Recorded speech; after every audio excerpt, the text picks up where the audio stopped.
want you to raise your hand if you or someone you know has been personally affected by the Brown Sound.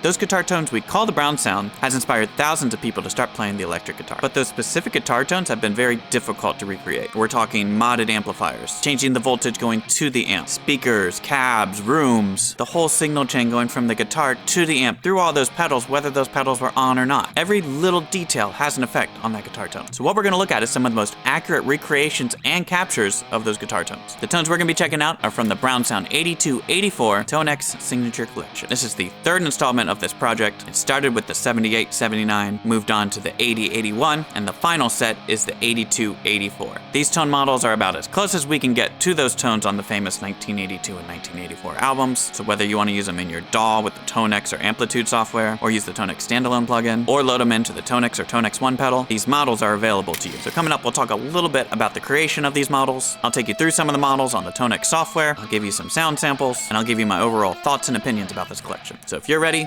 I'm ready. Let's get into it.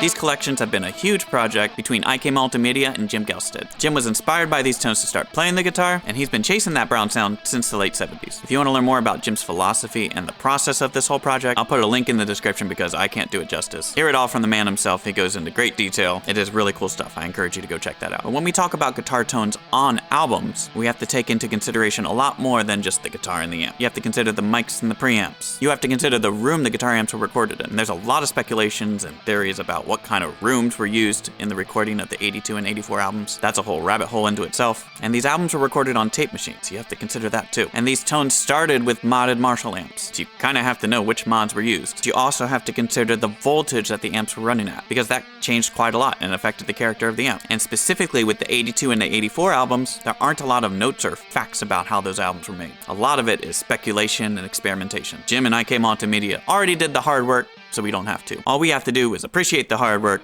load it up in the ToneX, and play. So enough of me talking about it, let me show you it.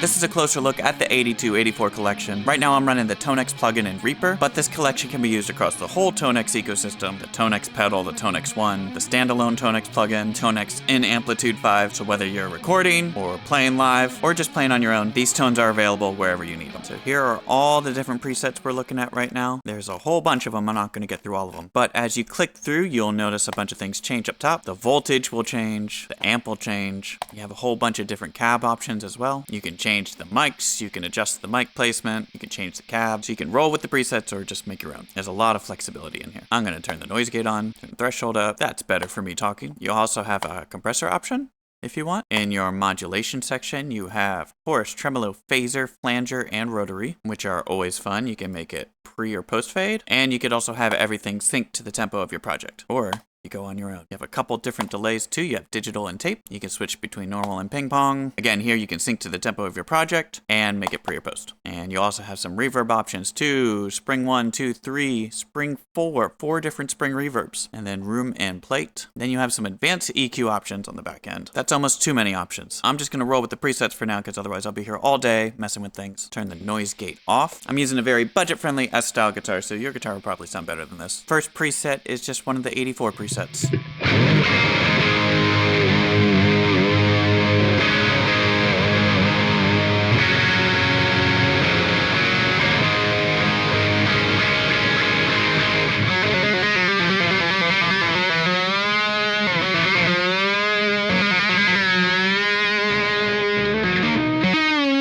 if I want to adjust that, let's add flanger and let's add delay and reverb.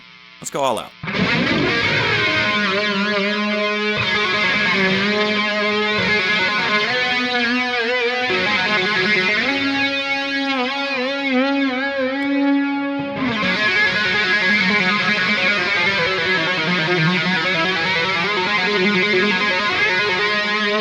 So what I've noticed for me while playing these, I want to play way more aggressive. I want to like really dig into the strings. I want to hit these strings super hard. But just the fact that this collection has inspired me to do something is really cool. And I feel like I'm getting a nice response from my playing.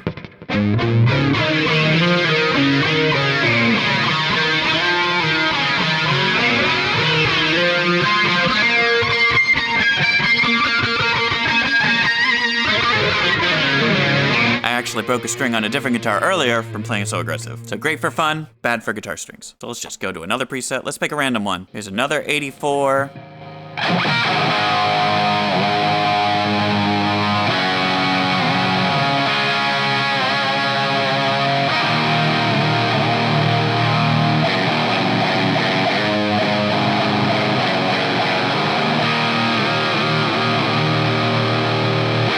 Let's go to another one. Let's find an 82.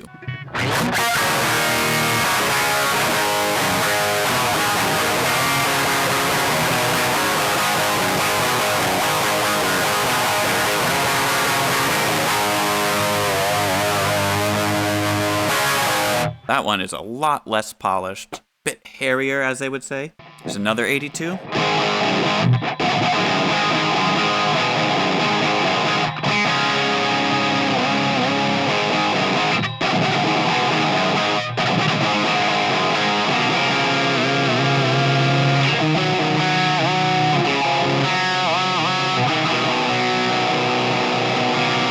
These presets are a budget tuner's worst nightmare. You can really hear the difference between the 82 and the 84 album in these tones. 82 is definitely like grittier, a lot more fizz. Then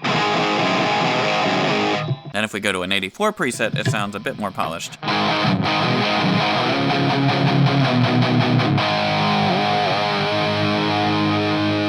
That doesn't go for all of them, but that's just what I've noticed here. So let me give you one more tone. Let's go to an 82.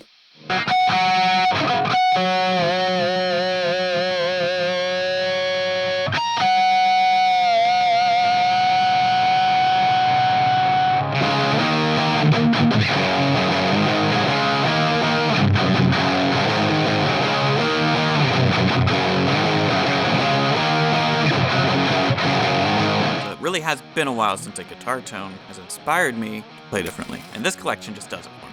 It sounds great, it has great response to my playing, and for me it really has that amp in the room vibe. So for me, these are all good things in the Brown Sound 82-84 ToneX Signature Collection. And the fact that it's available to the whole ToneX ecosystem, from your computer to the pedals, is really cool. If you have any technical questions, I would encourage you to reach out to IK Multimedia directly, because my comment section is terrible for tech support. But if you have any other questions for me, go ahead and leave a comment and I will try to get back to you. And of course, if you want to check it out for yourself, links will be in the description. And I think that's all I got. So thank you all for watching this video, and I hope to see you in the next one.